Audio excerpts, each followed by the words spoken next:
자, 오래간만에 반갑습니다. 오늘 창세기 32장 하도록 하겠습니다. 창세기 32장. 32장이었어요? 네.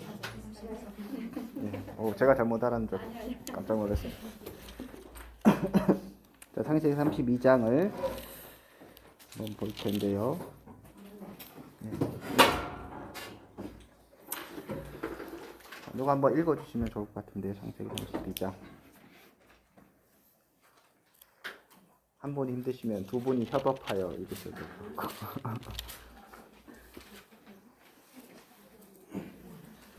야곱이 길을 가는데 사람들의 사자들이 그를 만난지라. 하나님의 사자들이 그를 만난지라. 야곱이 그를 볼 때 이르기를 이는 하나님의 군대라 하고 그 땅 이름을 마하나임이라 하였더라. 야곱이 세일 땅 그에 있는 형 에서에게로 자기보다 앞서 사자들을 보내며 그들에게 명령하여 이르되 너희는 내 주 에서에게 이같이 말하라. 주의 종 야곱이 이같이 말하기를 내가 라반과 함께 거류하며 지금까지 머물러 있었다며 내게 소와 나귀와 양떼와 노비가 있으므로 사람을 보내어 내 주께 알리고 내 주께 은혜 받기를 원하나이다 하였더니 사자들이 야곱에게 돌아와 이르되 우리가 주인의 형 에서에게 이르되 그가 400명을 거느리고 주인을 만나러 오더이다. 야곱이 심히 두렵고 답답하여 자기와 함께한 동행자와 양과 소와 낙타를 두 떼로 나누고 이르되 에서가 와서 한 떼를 치면 남은 한 떼는 피하리라 하고 야곱이 또 이르되 내 조부 아브라함의 하나님 내 아버지 이삭의 하나님 여호와여 주께서 전에 내게 명하시기를 내 고향 내 족속에게로 돌아가라. 내가 내게 은혜를 베풀리라 하셨나이다. 나는 주께서 주의 종에게 베푸신 모든 은총과 모든 신실하심을 죽음도 감당할 수 없사오나 내가 내 지팡이만 가지고 이 요단을 건넜더니 지금은 두 때나 이루었나이다. 내가 주께 간구하오니 내 형의 손에서 에서의 손에서 나를 건져내소서. 내가 그를 두려워함은 그가 와서 나와 내 처자들을 칠까 겁이 나기 때문이나이다. 주께서 말씀하시기를 내가 반드시 내게 은혜를 베풀어 내 시로 바다에 셀 수 없는 모래와 같이 많게 하리라 하셨나이다. 야곱이 거기서 밤을 지내고 그 소유 중에서 형 에서를 위하여 일부를 택하니 암염소가 200이요 순염소가 20이요 암양이 200이요 순양이 20이요 전나는 낙타 30과 그 새끼 암소가 40이요 상소가 10이요 남나귀가 20이요 그 새끼 나귀가 10이라.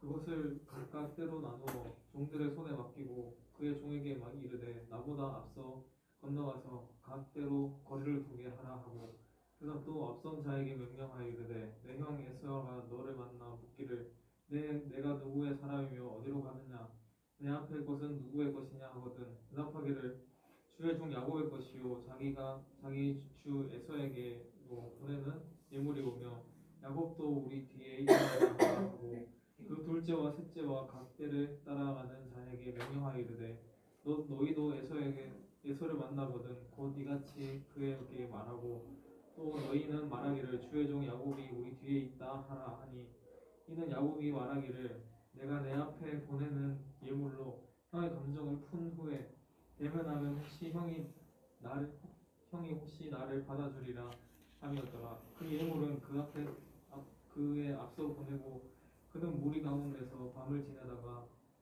밤에 일어나 두 아내와 두 여종과 11 아들을 인도하여 야복 나루를 건널세 그들을 인도하여 시내를 건너가게 하며 그의 소유도 건너가게 하고 야곱이 홀로 남았더니 어떤 사람이 날이 새도록 야곱과 씨름하다가 자기가 야곱을 이기지 못함을 보고 그가 야곱의 허벅지 관절을 치매 야곱의 허벅지 관절이 그 사람과 씨름할 때 어긋났더라.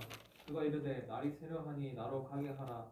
야곱이 이르되 당신이 내게 축복하지 아니하면 가게 하지 아니하겠나이다.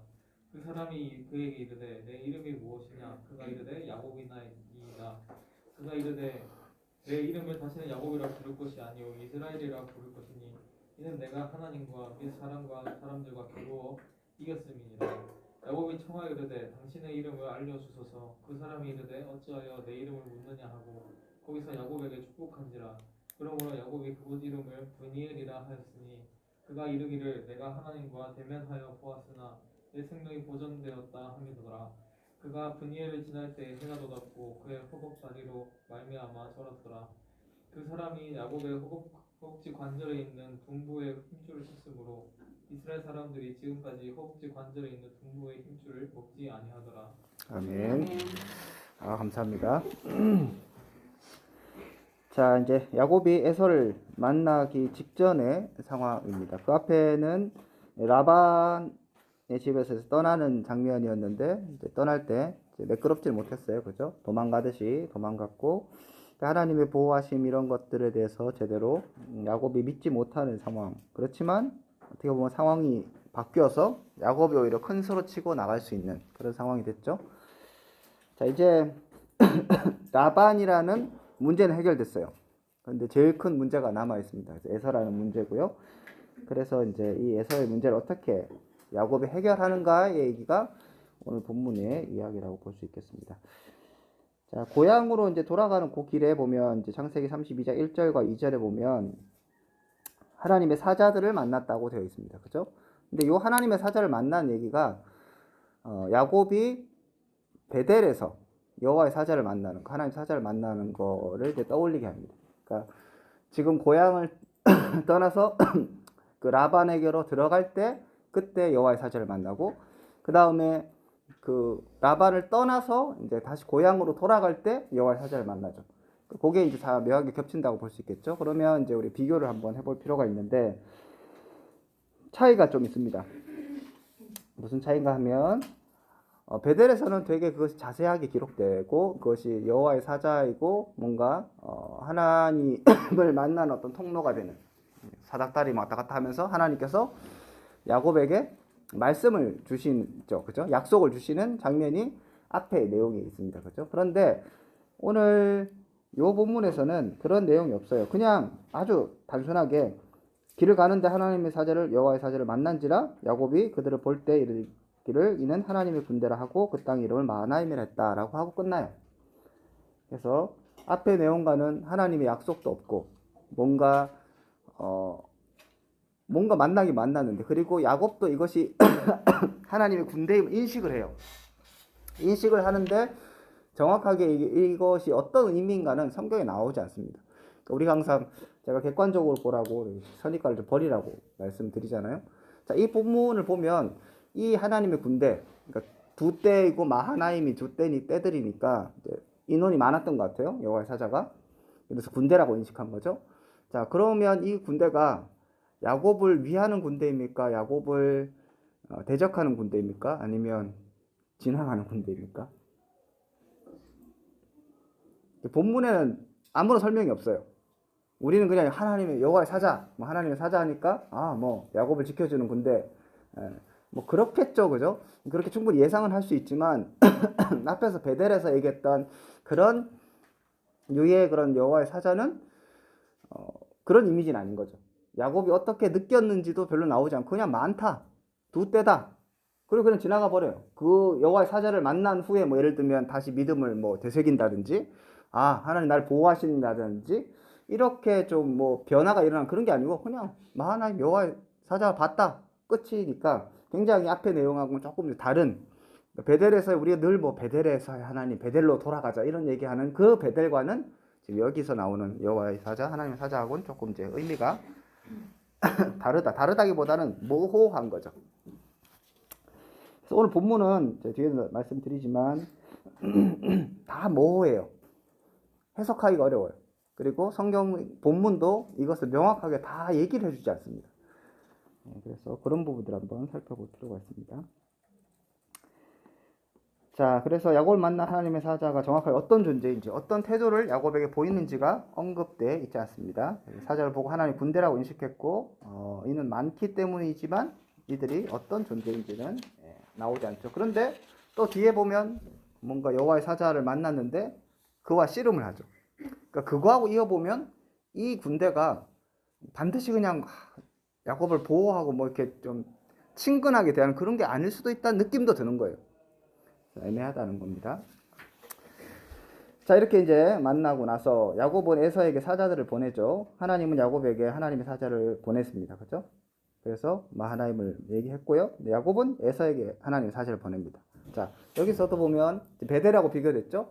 그런데 저 에서에게 자신의 사자를 보내는 건 평안을 위해서죠. 그죠? 참 잘해보려고 이렇게 보내는 거잖아요. 그런데 하나님은 야곱에게 사자를 보냈는데 이것은 어떤 사자인지 명확하게 드러나지 않는다. 그런 거에서 또 비교가 되는 거라고 볼 수 있겠습니다. 자, 하나님께서 이미 31장에서 돌아가라고 말씀하셨죠. 그죠? 하나님 말씀을 듣고, 그리고 이제 돌아가기로 결정하고, 그리고 사실은 라반의 이런 상황들이, 라반이 고백하잖아요. 밤에 나타나서, 맞죠? 맞죠? 라반에게 나타나서 해코지 하지 말라 한 거 맞죠? 제 기억이. 그러니까, 야곱이 그 라반에게 일하셨던 하나님을 비추어 보면, 충분하게 에서에게도 하나님께서 일하실 것들을 충분히 기대할 수 있겠죠. 그러니까 라반은 어떻게 보면 전초전인 거예요.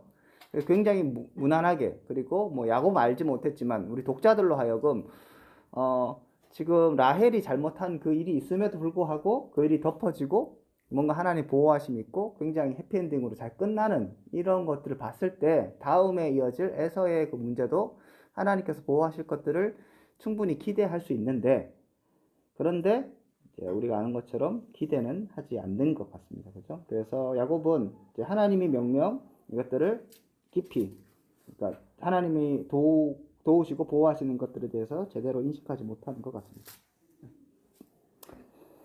자, 야곱이 에서에게 사자를 보내서 화해를 시도하죠. 그래서 에서를 내 주, 자신을 주의 종 야곱 이렇게 이제 낮추면서 형을 높이고 있습니다. 그러니까 옛날에 팥죽 사건에서 생각해 보면 완전히 이제 달라졌죠, 그죠? 그때는 야 이거 좀 줘 하면 야곱이 안 주는, 나한테 뭐 줄래? 뭐 이런, 지금 어떻게 보면 야곱이 약간 더 위에 올라가 있는 듯한 느낌이었는데 지금 완전히 찌그러져 갖고 당신 내 주님이고 나는 종입니다. 가만히 있으면 그냥 형하고 잘 지낼 수 있을 텐데 이렇게 된 것입니다. 근데 이제 야곱은 이렇게 에서에게 용서를 얻기를 원했고 화해, 은혜를 얻기를 원했죠. 그죠? 자기를, 에서를 그렇게 높이고 자기를 그렇게 낮추면서 긍휼을 얻기를 원했습니다. 그런데 또 특이한 건 뭐냐면 에서가 400인을 데리고 온다는 얘기를 들어요. 그러니까 사자를 보냈잖아요. 그러면 거기에 대한 응답이 있어야 되는데 응답이 없어요. 그리고 행동으로 보여주죠. 400명을 데리고 온다고 해요. 자, 그러면 이제 앞에서 하나님의 사자를 만났을 때 마하나임이라고 하고 지나갔죠. 그러면 에서가 400명을 데리고 와요. 자, 이건 왜 데리고 오는 거겠습니까? 야곱을 대적하기 위해서입니까? 아니면 야곱에게 그래도 나 성공했다 하면서 맞이해주는, 예를 들어서 뭐 그런 거 있을 수 있잖아요. 그죠? 자기 세력을 딱 과시하면서 너 가서 지금 어떻게 살았는지 모르겠지만 나 잘 살아고 있어. 뭐 옛날에 에서가 아니야. 이렇게 보여주면서 400 막 데리고 가서 위협을 가하면서 딱 이렇게 할 수도 있는 거죠. 그러니까 에서가 지금 왜 어떻게 오는지를 몰라요. 정확하게. 그러니까 저는 이제 계속 말씀드리는 게 이번에 성경을 계속 읽다 보면 이게 뭐 하나 명확한 게 없다는 거죠. 지금 야곱이 딱 좀 정확하게 탁탁탁 떨어지면 좋을 것 같은데 하나님도 만나고 여호와의 사자도 만나고 뭐 이렇게 사람들을 보내고 뭔가 반응도 있긴 한데 뭔가 다 불안정하고 좀 불안실하다라는 느낌을 지울 수가 없습니다. 어쨌든 400명이 데리고 온다는 그 얘기를 듣고 나서 야곱은 이것을 어떻게 받아들입니까? 자기를 적대적으로 대한다고 받아들이죠. 그죠? 성경 본문은 다른 언급이 없어요. 뭐 싸우려고 왔다든지 뭐 그런 게 없는데 하여튼 야곱은 이것을 적대적으로 받아들입니다. 그죠? 이거 보면 성경도 봐도 에서가 사실 그런 뭐 선물을 받고 마음이 바뀌었는지, 아니면 처음부터 말 그대로 그냥 그래 동생 오는구나, 이놈 어떻게 그래 20몇 년 동안 있었는데 그래 얼마나 잘 사는가 보자 뭐 이렇게 왔는지, 성경에 나중에 에서를 만나는 장면을 보면 뭐 별로 없어요. 그런 얘기가. 그런 거 보면 야곱이 자가 발전을 한 건지 아니면 진짜 에서가 왔다가 뭐 하나님의 감동을 받겼는지 뭐 그것을 정확하게 알 수가 없습니다. 어쨌든 야곱은 그래서 7절에 보면 심히 두렵고 답답하여 자기와 함께한 동행자들과 양과 소와 낙타를 두 떼로 나눴다고 얘기합니다. 앞에서 마하나임 두 떼, 여기서도 이제 두 떼로 나누죠. 아이디어를 얻었는지 뭐 해서 이제 두 떼로 나눕니다. 첫 번째 행동은 두 떼로 나누는 거예요. 이제 적대적 행동이라고 인식을 나름 했어요. 이게 맞든 틀리든 간에 하여튼 자기는 그렇게 인식했고, 그래서 한 반응이 두 떼로 나누는 것, 분산 투자죠. 그래서 성경이 정확하게 나와요. 이쪽을 치면 이쪽이 살고, 그러니까 이건 그냥 다른 하나님께서 나에게 지혜를 보내셨구나 뭐 이런 거 아니고 그냥 자기 생각에 위험을 분산하기 위해서 두 떼로 나눕니다. 철저히 인간적인 방법이라고 볼 수 있겠죠. 자, 그 다음에 또 기도도 해요. 그래서 기도할 때 보면 이제 내용을 보시면 되게 소위 말해서 그 약속의 하나님 의지해서 아주 성경적인 기도를 합니다. 우리가 보통 기도할 때 약속을 의지해서 기도하는 거잖아요. 그래서 그런 기도도 합니다. 그래서 야곱은 되게 이중적 태도를 취하죠. 인간적인 방법도 쓰고 그 다음에 정말 멋진 기도도 하고 이렇게 합니다. 자, 그런데 이제 기도 후에 야곱이 안정을 찾았느냐? 두 떼를 나눴으면 안정을 찾았느냐? 안정을 못 찾았죠. 그죠? 그래서 이제 또 3차 방법을 사용합니다. 거기에 선물을 주는 것이죠. 선물을 엄청 많이 줍니다. 그리고 성경도 분명히 얘기해요. 예물로 형의 감정을 푼 후에 대면하면 형이 혹시 나를 받아주리라. 그래서 철저하게 계산된 행동이라는 것도 나와요. 그러니까 감정을 풀려고 하는 거겠죠.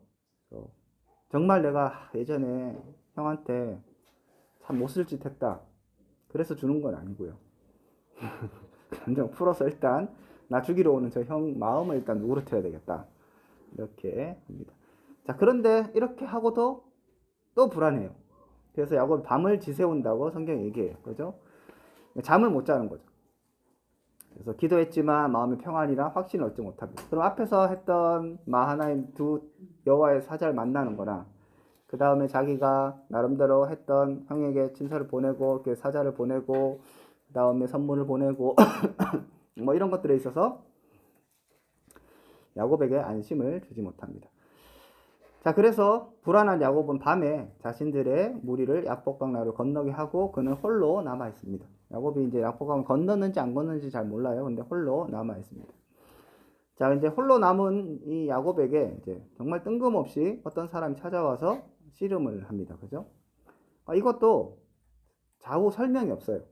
그래서 너무 이제 어려운 내용입니다. 성경에 보면 갑자기 이제 24절에 보면 야곱은 홀로 남았더니 어떤 사람이 날이 새도록 야곱과 씨름하다가 라고 얘기하죠. 자, 이런 걸 봤을 때 여기에서도 굉장한 모호함, 그가 누구인지 설명이 나오지 않습니다. 일단 어떤 사람이에요. 그 다음에 나중에 야곱이 인식하기는 그 사람을 여호와의 사자로 인식하고 하나님으로 인식합니다. 그죠? 자, 그래서 본문은 그 사람이 누구인지 왜 씨름을 하는지도 말을 안 해줘요. 명쾌하게 얘기를 해주면 우리가 해석하는 데 되게 편할 텐데, 그리고 이후 그는 야곱에게 하나님으로 인식되긴 하지만 처음에는 어떤 사람으로 인식될 뿐입니다. 그죠? 나중에는 이제 그가 그 이름을 분이엘이라 하고 이르기를 내가 하나님과 대면할 구하였으나 생명을 보전하였다라고 나중에 인식이 바뀌게 되긴 합니다. 자, 이렇게 본문은 계속해서 애매하고 불안정한 상황을 계속해서 보여줍니다. 하나님의 군대를 만날 때에도 에서가 400명을 거르고 올 때에도 모두 상대의 의도가 명확하게 드러나지 않습니다. 야곱을 대적하는 것인지 야곱을 위하는 것인지 불명확합니다. 본문의 내러티브는 이런 모호성을 계속 보여주면서 야곱의 상황을 설명해 줍니다. 확실하고 명쾌한 하나님의 귀한 명령과 베델의 하나님의 약속대로 자신에게 주어진 너무나도 분명한 엄청난 제사는 하나님의 신실함을 부정할 수 없는 증거죠. 약속도 했고 자기에게 지금 있는 그렇게 두 떼를 나눌 수 있고 선물을 그렇게 보낼 수 있는, 그가 고백하고 내가 지팡이만 들고 왔는데 이렇게 하나님께서 축복해 주셨습니다라고 고백해요. 그러니까 그 확실한 증거죠. 그리고 그 앞에 라반과의 사건도 분명히 확실한 증거입니다. 그래서 하나님 신실함을 부정할 수 없는데, 그렇지만 야곱에게 다가오는 상황, 보이지 않는 상황, 막다트려진 상황은 계속적으로 모호합니다. 자, 이렇게 씨름을 또 왜 씨름을 하는지 모른다 할 땐 씨름을 갑자기 하고요. 씨름을 하는 사람이 야곱을 이기지 못합니다. 그런데 뭐 이기지 못하면 야곱이 힘이 셌구나. 이제 뭐 어떤 사람들은 보면 야곱이 처음에 그 누굽니까? 라헬을 만날 때 우물 그걸 이제 돌 들 때 보면 혼자서 들잖아요. 원래는 몇 명이 들어서 이렇게 하는 건데, 그래서 힘이 원래 장사였을 것이다. 예, 뭐 그렇게도 생각하는데 뭐 이러거나 저러거나 하여튼 그 씨름하는 사람이 야곱을 이기지 못합니다. 그런데 보면 또 그 사람이 능력이 없거나 힘이 없는 건 아니에요. 그래서 허벅지 관절을 쳐갖고 불구를 만들 정도로의 힘과 능력이 있는 것으로 또 나타납니다. 그죠? 그 이후에 밝혀지지만 그는 하나님인 것이고, 그러니까 이기지 못했다는 이 사실 자체가 말이 안 되는 이야기이기도 합니다. 그래서 매우 특이한 장면이고요. 야곱은 끝까지 그런데 그를 놓지 않고 있습니다. 그러니까 이 씨름도 갑자기 씨름을 하잖아요. 그럼 그 사람이 그 야곱에게 씨름을 걸어왔는지, 아니면 야곱이 그 사람에게 씨름을 걸었는지, 아니면 친선 경기를 했는지 시간이 때우지 않았어. 이게 이제 모호한 거죠. 근데 미지의 이 존재가 또 특이하게 날이 새려고 하니까 야곱을 떠나려고 합니다. 무슨 뭐 미신도 아니고 뭐 드라큘라도 아니고, 그죠? 좀비도 아니고 또 떠나려고 해요. 근데 야곱은 또 안 놔줘요. 야곱과 씨름하는 존재가 야곱을 대적하는 존재인지, 야곱을 위한 존재인지 명확하지 않고, 앞서 야곱의 허벅지 관절을 친 걸 보면 분명 또 대적자인 것 같기도 합니다. 그런데 야곱은 씨름하는 상대방에게 또 축복을 요구하죠. 대적자에게 축복을 요구하는 것도 웃기고, 그런데 또 그 대적자가 또 축복해줘요 또. 그래서 그는 야곱이 대적하는 존재가 아니라 그러면 이제 위로하고 지키는 존재였는가? 그럼 위로하고 지키는 존재이면 왜 씨름을 하지? 이렇게 생각해 볼 수 있겠죠. 그래서 씨름은 무엇을 위한 씨름인가? 야곱을 찾아온 그는 왜 야곱에게 씨름을 걸어왔는가? 본문은 이에 대해서 침묵합니다. 이러한 모호함이 본문을 해석하기 어려운 부분이 될 수 있습니다. 그래서 본문의 해석 방향을 한 세 가지로 생각해 볼 수 있는데, 첫 번째가 야곱을 긍정적으로 보는 관점입니다. 야곱은 하나님을 찾았고 기도했고, 그의 기도에서 언약을 호소했고, 또 적절한 믿음을 보였고, 야곱은 씨름하면서 축복을 끝까지 요구했고 포기하지 않았고, 결국 이스라엘이라는 이름과 하나님의 축복을 받는다. 이렇게 보는, 보통 전통적으로 이런 해석들을 하게 되죠. 두 번째도 야곱을 긍정적으로 보는데, 이제 첫 번째의 그 약점은 뭐냐면, 야곱이 그렇게 순수한 의도로서 하나님만을 찾았다고 볼 수 없는 많은 증거들이 있기 때문에 인간적인 표현들을, 그 방법들을 자꾸 사용하잖아요. 그래서 야곱이 긍정적으로 보긴 하지만, 야곱이 하나님께 기도도 하지만 자신이 할 수 있는 최선의 모습을 다하는, 이렇게 실제로 해석한 것도 있더라고요. 그래서 이런 거죠. 우리도 기도만 하고 있으면 기도만 해서 되냐? 우리가 할 건 하고 맡길 건 맡기고, 뭐 그런 게 이제 또 우리의 또 열심히 있는 거잖아요. 시험이 닥쳐오면 어떻게 해야 됩니까? 기도도 하지만 공부를 해야죠, 그죠? 그게 이제 우리 개혁주의의 기본적인 스탠스니까, 야곱이 열심히 기도도 하지만 또 자기가 할 것들은 또 뭐 기분이 좀 상하니까 뭐 선물도 주고 뭐 나름대로 최선을 다했다, 이렇게도 해석할 수 뭐 있겠죠. 이런 행동은 인간적으로 할 일과 또 믿음으로 반응하는 일, 적절한 태도로 이제 해석을 할 수 있습니다. 그러니까 어떻게 보면 이제 중간적인 관점이라고 볼 수 있겠죠. 세 번째는 야곱을 부정적으로 보는 견해입니다. 야곱은 하나님께 기도하지만 여전히 불안해하고 믿음을 보이지 않는 그런 모습이 나타나고 있고요. 그래서 끊임없이 인간적인 수단을 추구합니다. 그럼 여기에서의 기도는 그거겠죠. 그냥 인간적인 수단으로 그냥 기도 한번 해보는, 마음이 불안하기 때문에 기도 한번 해보는 것이고 인간적인 수단을 계속적으로 추구하는 거라고 볼 수 있겠습니다. 그래서 씨름의 의미도 부정적으로 볼 수 있겠죠. 그래서 허벅지 관절을 치시는 여호와의 사자를 볼 때 그 씨름이 야곱이 말을 안 듣는, 그러니까 이제 야곱을 긍정적으로 보면 그런 씨름 하나님께 매달리는 것으로 볼 수 있겠고, 부정적으로 보면 말을 안 듣고 끝까지 버티고 자꾸 이렇게 하는 그런 또 부분으로 또 해석할 수도 있겠습니다. 근데 세 개는 모두가 이제 가능성이 있지만 각자 약점을 갖고 있습니다. 야곱의 행동에서 긍정적인 부분을 찾기는 사실 어렵죠. 그런 의미에서 첫 번째 견해는 지나치게 야곱을 긍정한다는 약점이 있습니다. 야곱이 지금까지 해왔던 삶을 보면 야곱에게 뭐 그런 선한 것이 있을 것인가라는 사실 이제 그런 생각들이 있죠. 하지만 야곱이 이스라엘은 이름을 받았고 하나님께 축복까지 받죠. 그런 걸 봐서는 야곱을 부정적으로 볼 것이냐, 이건 또 애매한 거예요. 자, 두 번째 또 자칫 부정적으로 보이는 야곱의 행동, 두 때로 나누고 에서에게 선물을 보내는 거, 이런 것들을 두 번째의 해석은 아까 얘기했던 인간적인 것도 하고 기도도 하고, 이런 것들은 설명이 나름대로 가능합니다. 하지만 또 약점은 인간적인 행동을 지나치게 긍정한다는 그런 문제가 또 발생할 수 있겠죠. 세 번째, 야곱을 이제 아예 부정적으로 보면 지금까지 야곱의 행동과 곳곳에서 보이는 믿음 없는 태도를 나름 잘 설명해 줄 수 있습니다. 그런데 아까 얘기했던 이스라엘로 이름을 바꾼다든지 여호와 하나님과 싸워서 이겼다라든지 그 다음에 축복을 받는 이런 부분들을 설명하기가 사실 어려운 부분이 있습니다. 그래서 세 가지 가능성, 그 외에도 뭐 여러 가지 가능성이 있겠지만 해석하기 어렵다. 그래서 전체적으로 보면 이제 뭐 여러분들이 나중에 이제 세 가지 견해 중에서 하나를 선택하시고 뭐 짬뽕 하시든지 이렇게 하시면 될 것 같은데, 일단 본문이 이렇게 보여주는 분위기, 이미지를 본다면 여러분이 이제 이 야곱의 영화를 본다고 생각해 보세요. 딱 왔는데 뭔가 이렇게 뭐 여호와의 사자가, 하나님 사자가 나타났어. 근데 왜 나타난지 뭐 잘 안 보여줘요, 제작자가. 그 다음에 뭐 씨름을 하는데도 너무 뜬금없이 갑자기 뻥 나타나갖고 뭐 주변 설명도 없이 갑자기 씨름을 막 해. 그럼 씨름하면 나쁜 놈인가? 근데 막 또 축복을 요구하고, 이런 모든 것들이 이게 되게 전혀 이해할 수 없는 많은 일들로 가득 차 있는 그 자체가 본문이다. 그러면 이제 해석자로서 저는 한번 이제 이렇게도 생각을 해보세요. 이 본문을 성경이 그렇게 보여주면 그것이 메시지일 수도 있겠다. 모호함.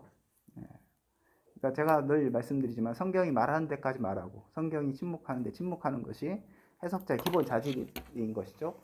자, 그러면 본문은 이 모호함을 오히려 더 부각시키고 뭔가 제대로 명확하지 않은 어떤 그런 상황들을 부각시키면 이렇게 볼 수 있겠죠.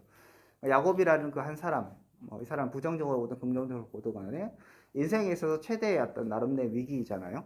그 뒤에도 또 위기가 있지만, 자, 위기 가운데 어떻게 보면 우리와 이제 오버랩 시켜본다면 우리도 이제 비슷한 상황이 될 수 있는 것 같아요. 기본적으로 하나님 우리와 함께 하시는 거 우리가 알고 있죠, 그죠?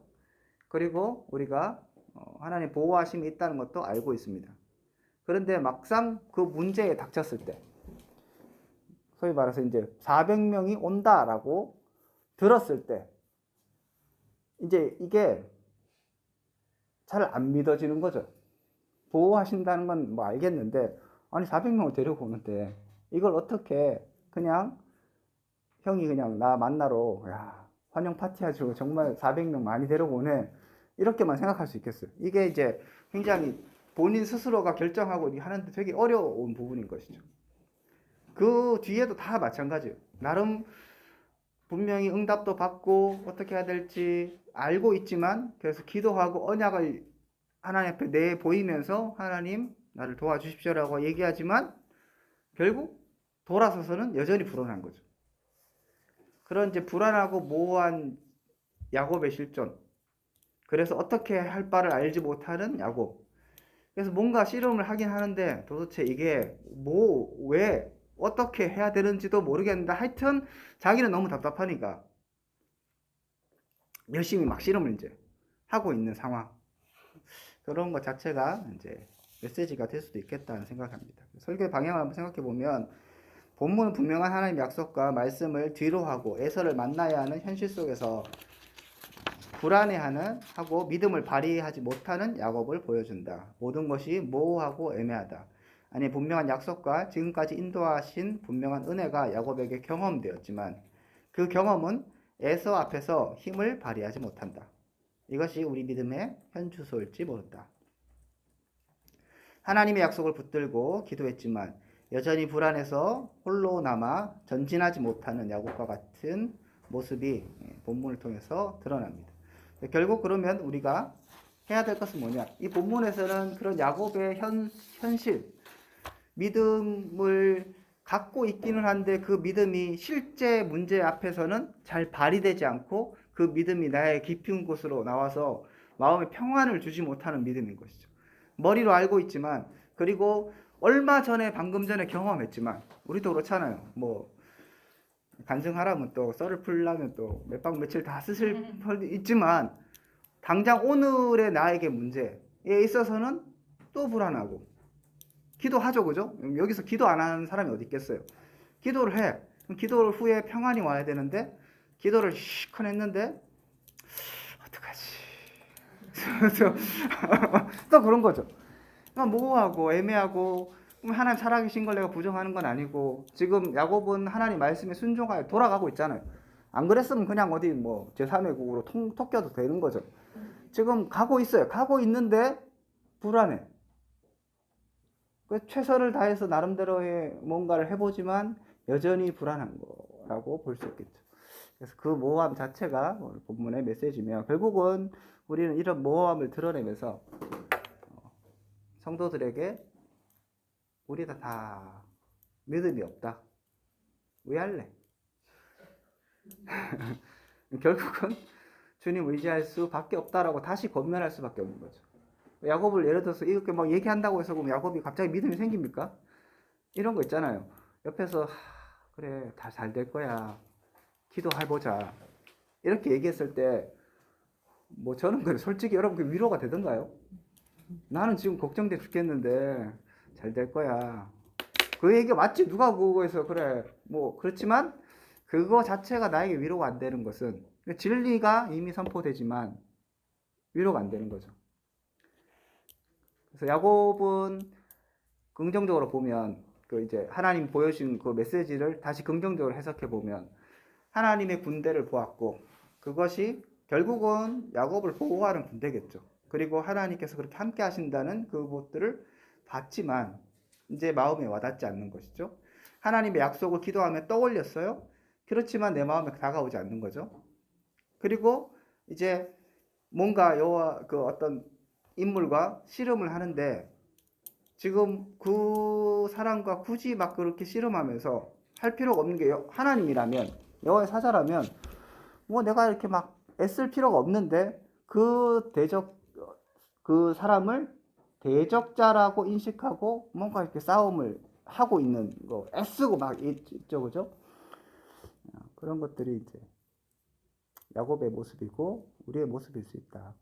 그런 부분들을 부각시키는 것도 하나의 설교의 포인트가 될 수 있겠다. 또 한 가지는 이제 제가 예전에도 한번 말씀드렸던 것처럼, 저는 야곱을 나쁜 놈으로 보기 때문에 믿음 없이 그렇게 계속적으로 머리 굴리는 그거에 대해서 하나님이 씨름을 이제 걸어오시는 거고, 그래도 여전히 불안해하는 그 야곱을 위해서 축복해 주시고 져주시고, 그렇지만 경고하시고, 그렇게 해서 반병신을 만들어서 에서 앞에 세우시는 하나님. 그래서 은혜를 받게 하시는 하나님. 두 발로 저벅저벅 자기 마음대로 머리 쓰고 이렇게 하는 것이 아니고, 이제 뭐 어떻게 할 수 없는 그 상황, 그런 것들을 또 이야기할 수도 있을 것 같습니다.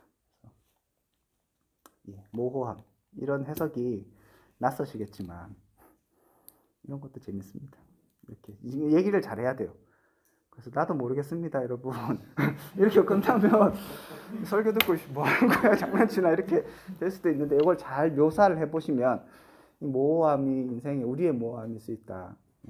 저는 이제 최근에 녹음될 때나 그래야지. 이제 야곱과 같은 우리의 모습이다. 이렇게 정리를 하는 것까지는 좋은데, 상황에서 줄 수 있는 건 뭔가요? 야곱 같은 경우는 그런 무한 상태에 있다가 당하면 당하는 거잖아요. 해는 떴고 이제 다 도착해오고 하니까 본인 선택의 여지가 없이 그냥 부닥치는 거죠. 근데 교수님 같은 경우는 선택을 할 수 있는 여지가 있잖아요. 예. 이렇게 저렇게 내가 선택할 수 있는, 야곱은 그 선택받는 입장이고 이제 이 흐름을. 그래서 이거죠. 시간은 가잖아요. 그러니까 야곱은 그 에서가 오고 있죠. 야곱은 전진을 못해요. 너무 무서우니까. 그런데 결국 에서는 오잖아요. 그 33장에 갑자기 이게 야곱이 눈을 들어 보니 에서가 400명을 데리고 딱 오는 거거든요. 상황에 맞닥뜨리게 자꾸 하시는 거죠. 야곱은 피하는 거죠. 어떡하지? 뭐 전진을 못하고 그 납복각에서 남아 있잖아요. 그런 거에 있어서 어떻게 보면 성도들이 과감하게 하나님 앞에서 그래 하고 믿음의 첫 발을 딱 내딛어야 되는데 그거를 내딛지 못하면서 두려워하고 이렇게 머물러 있는 그런 상황들이 있기 때문에 저는 뭐 예를 들어 선택을 했지만 야곱의 상황에서도 어떻게 선택하지 못하고 이렇게 머뭇머뭇하고 있는 이 자체 이런 상황들을 저는 설명해 줌을 통해서 내가 지금 겪고 있는 이 상황이 믿음의 선배들이 똑같이 겪었던 것이고 그 믿음의 선배들이 만났던 그 하나님이 우리 하나님이다. 우리 너무 명쾌하게 답을 주고 믿음으로 살아야 됩니다. 기도해야 합니다. 그렇지만 기도해도 답답하고 그렇잖아요. 솔직히 뭐 기도하면 뭐 압니까 모르지. 그런 거 갔다 했다가 또 가면 또 그렇고 뭐 그러니까 이제 그런 모호함 자체가 우리 성도들의 인생일 수 있다. 뭐 저는 그럼에도 이제 보여집니다. 불구하고 상황은 시시각각하고 그러면 예. 우리 인생 전체를 하나님의 은혜로 보호하신다. 그냥 큰 믿음을 갖고 서 있는 수밖에 없다. 그렇죠. 이렇게 예, 마무리하는. 예, 그렇죠. 결국은 야곱이 그 순간 밤에서 고통스러워하고 씨름하는 그 장면은 사실은 별로 중요한 장면이 아닌 거죠. 결과로 보면 에서를 만나고 그냥 서로 정말 모든 앙금이 다 사라지고 그냥 하잖아요. 그런 거 보면 쓸데없는 걱정을 한 건데 어떻게 보면 이제 우리에게 이 약복강의 이 씨름의 순간은 또 필요한 거죠. 왜냐하면 내가 얼마나 믿음 없는 존재인가 드러나는 거예요. 이런 싸움. 이 상황이 야곱 같은 건 자기가 이제 저질러 놓은 일이 있으니까 예. 이렇게 난 안 저질렀다. 마음을 임시방송적으로 이렇게 한다고 그게 수습이 안 되는 게 당연한데 네. 저도 사건 하나가 걸려있긴 한데 이게 빼도 박도 못하니까 어쨌거나 그 상황에 분명히 직면을 할 텐데 그때 나는 어떡하지 이 생각이 사실 들어가지고 그러니까 어떻게 보면 성경은 명쾌한 답을 주는 게 아니라 에서가 이렇게 할 것이다. 그게 아니라 그냥 하나님의 큰 그림만 있는 거죠. 돌아가라. 함께 하겠다. 야곱의 하나님, 그 아브라함과 이삭의 하나님이 너의 하나님이 될 것이다라고 약속하신 그 약속을 붙들고 나의 개별적 인생의 한순간 한순간을 맞닥뜨려 드려야 되는 거죠. 그럼을 통하여서 배우게 되는 거죠.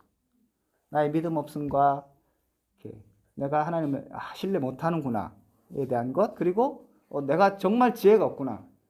주님이 아니면 이 문제를 해결할 수 없다. 뭐 그런 것들을 배워가는 거. 그 여정으로 우리가 좀 생각해야 되는데 너무 쉽게 기도하십시오. 하나님 함께 하십니다. 라고만 하는 얘기들은 오히려 이제 공허한 얘기일 수 있다.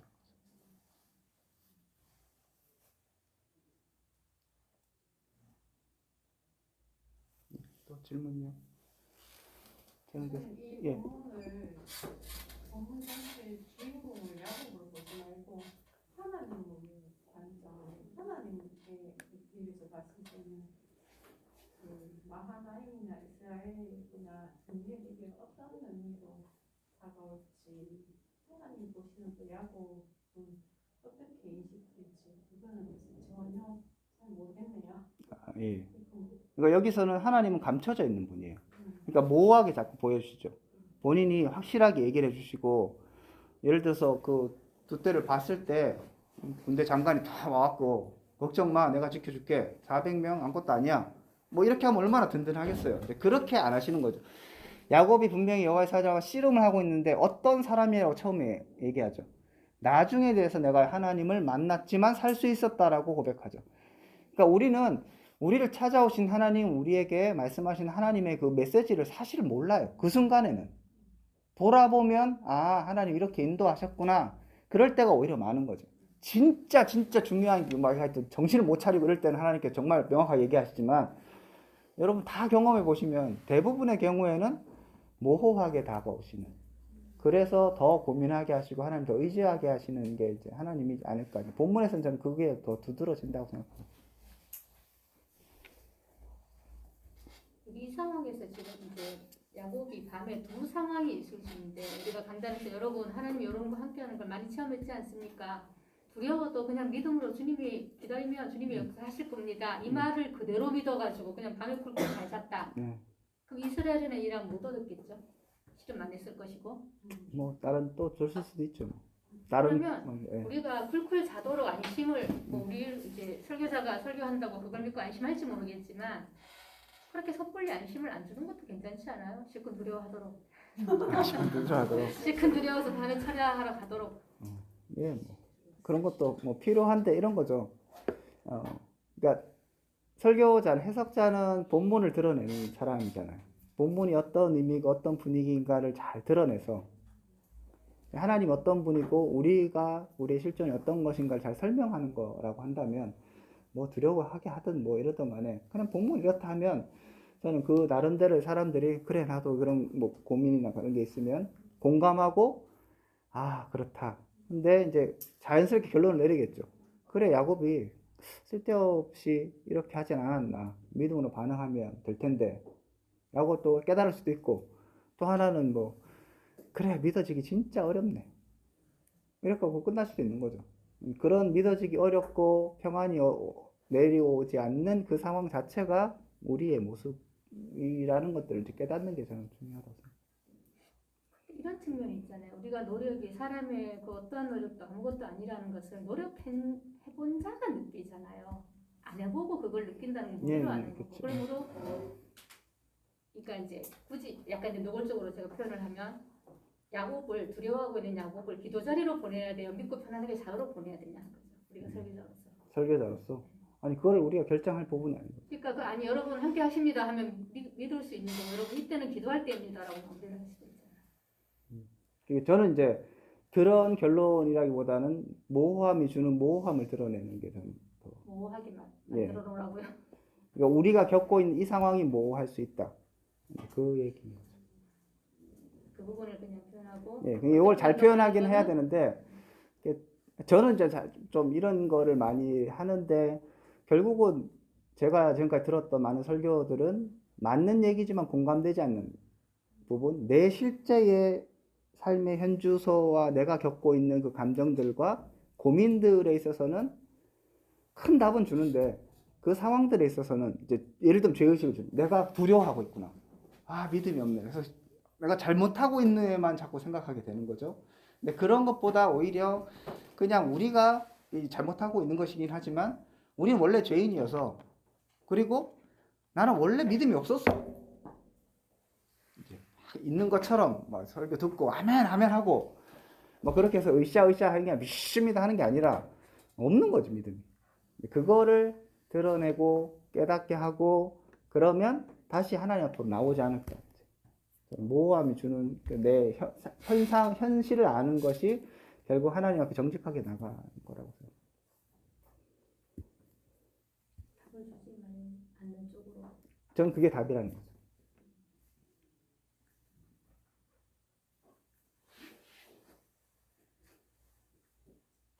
그냥 깔끔하게 이렇게 마무리하려는 그런 자꾸 뒤에 나와요. 예. 설교가 마무리가 그렇죠. 하나님 믿음, 기도 이쪽으로 나가야 될 것 같은 생각 때문에 찜찜하게 이제 이렇게 모호하게 하면 뭐 그래서 어쩌라는 말이야 이런 말이 이제 나오는 거예요.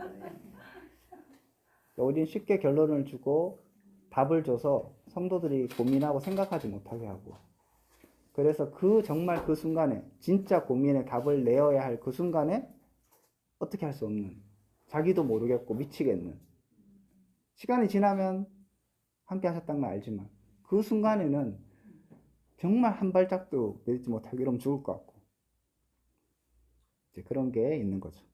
그런 것들을 저는 그냥 얘기해 주는 게 우리 믿음 없습니다. 그런데 하나님이 우리와 함께 하십니다. 그런데도 져주시고 그런데도 이름을 바꾸셔서 그리고 그럼에도 불구하고 축복해 주시고 그리고 지금 못하겠으면 다음에 하자.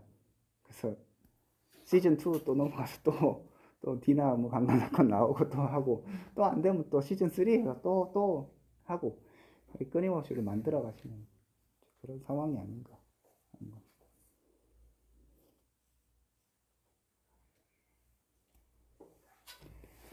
자, 예.